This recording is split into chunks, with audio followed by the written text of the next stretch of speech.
Boss, pwede gawa ka ng video para sa shoulder and forearm gamit ang power twister. Let's go. Alright mga ka-Jobos, shoutout pala kay Mr. Ayoki Aldap sa nag-request ng workout na to. So may papakita ko sa inyong workout para sa forearm natin and then sa shoulder. Ito, sa shoulder natin. So yung isang video na papakita ko sa inyo ay nag-trending din siya sa TikTok. Yan, kung makikita nyo sa screen, yan yung ating gagawing workout para sa ating shoulder. Okay, para naman sa forearm workout mga ka-Jobos ay gagamit ako ng tali, yan, at power twister. So, ipapakita ko sa inyo kung anong purpose ng tali sa power twister para kapag workout tayo ng forearm natin, okay? So, sa workout naman para sa shoulder ay magaang power twister lang yung aking gagamitin, yung aking 40 kg. Ayan, bali sa shoulder ko mga ka-Jobos ay may dalawang workout akong ginagawa gamit ng power twister. So yung una ay yung ating regular press. Yan, so ating regular press kasi pag sa full chest ng ating papatamaan, yung pagitan ay ganyang kalayo. Yan.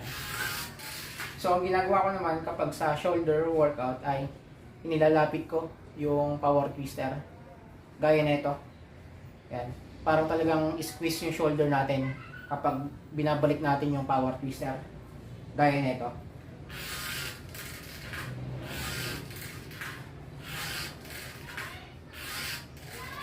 Ayan. So kung nakikita nyo, mas nai-squeeze yung shoulder natin kapag nasa malapit. Kasi pag nasa malayo, gaya nito, ayan. So, lahat ng persa mararamdaman nyo sa chest tumatama. Yan. Hindi gaya ng ganito, naka-close. Yan. Tingnan nyo.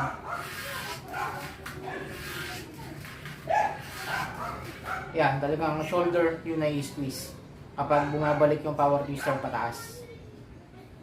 At yun nga mga ka-Jobos, kahit hindi shoulder and forearm yung aking program ngayon, gagawin natin ang workout na to dahil sa request ng ating subscriber. So yung ganitong workout ay ginagawa ko siyang high reps para talagang yung muscle natin ay mapunit or magkaroon ng stimulus sa ating muscle fiber.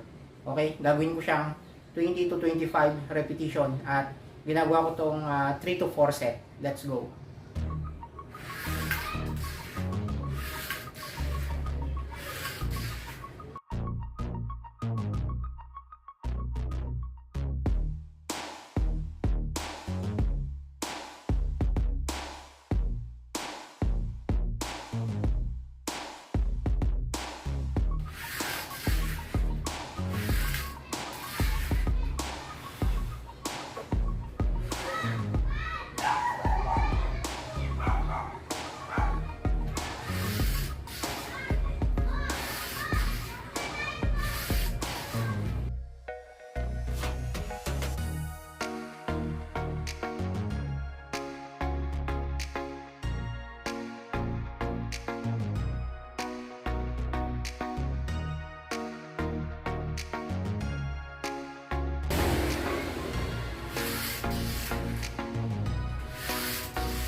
At yun ang mga ka-Jobos, natapos na ako sa aking buong set.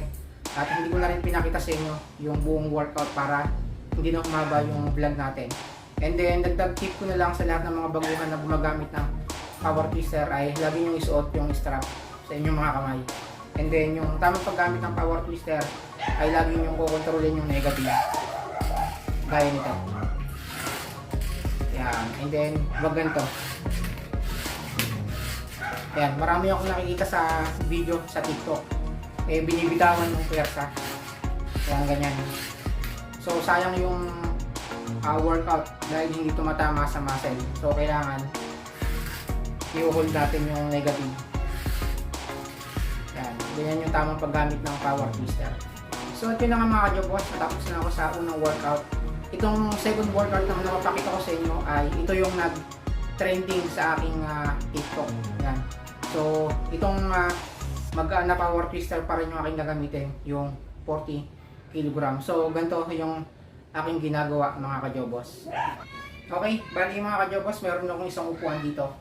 Dahil dito ko ipapatong yung aking isang hita ko. Yan. So, ganito yung position na ginagawa ko sa shoulder. Yan. So, ganun pa rin, nakalapit pa rin yung power twister sa aking dibdib. And then, ganito yung execution na ginagawa ko para sa shoulder.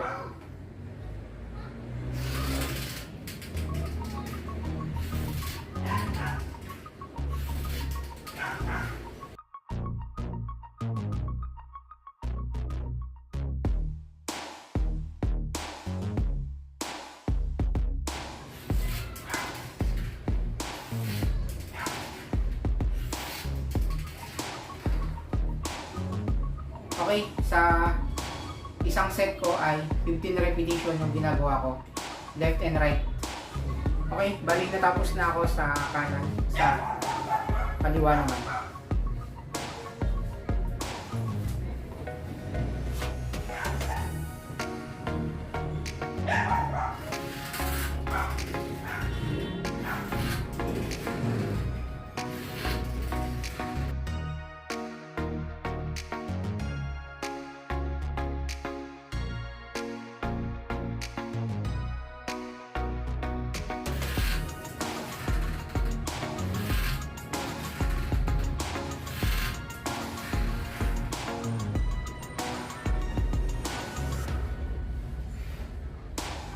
Kaya pala magang power twister lang yung aking recommended sa workout na to mga kajobos ay kailangan na nating ma-master yung form and then yung execution ng workout. Okay? And then sa workout na to ay secondary muscle natin yung chest na tinatamaan. Okay? So next workout naman ay sa forearm. Hindi ko na tinapos yung buong set para hindi na humaba yung lag natin. Okay mga kajobos, sa forearm naman tayo. So, yung gamit ng tali na to, wait lang. Yan. Yung gamit na ito ay tatali ko sa dulo ng power twister. Yan. And then, itong dulo ng power twister ay aapakan ko. Yan. Inaapakan ko yung dulo.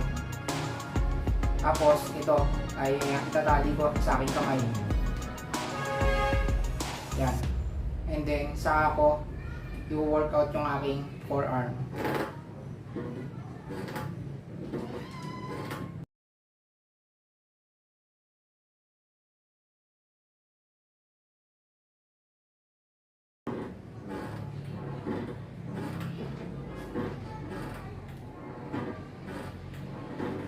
Yan.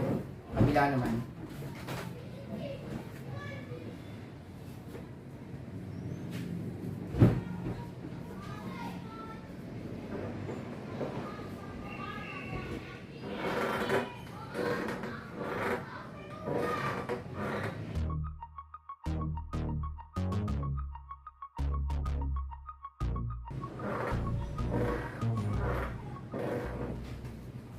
Okay, bali yung gantong workout ay ginagawa kong 3 set at high repetition, 20 to 25 reps.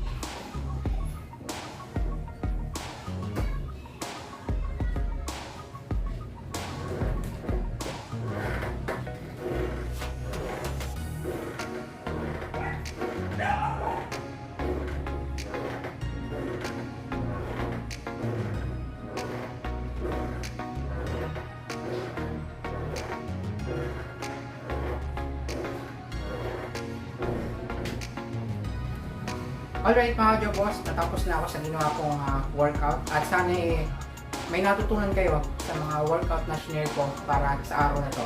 Yung ginawa kong shoulder workout and then sa forearm.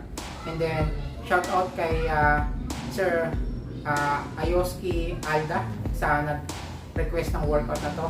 Thank you po sa inyong suporta at sa walang sawang panonood sa mga ginagawa kong video. Yan. Sa mga bago sa aking channel at sa mga napadaan dito, huwag niyo po kalimutang i-click yung subscribe button at yung notification bell button para kayo po yung ma-update or unang ma-update kapag may mga bago akong post na video.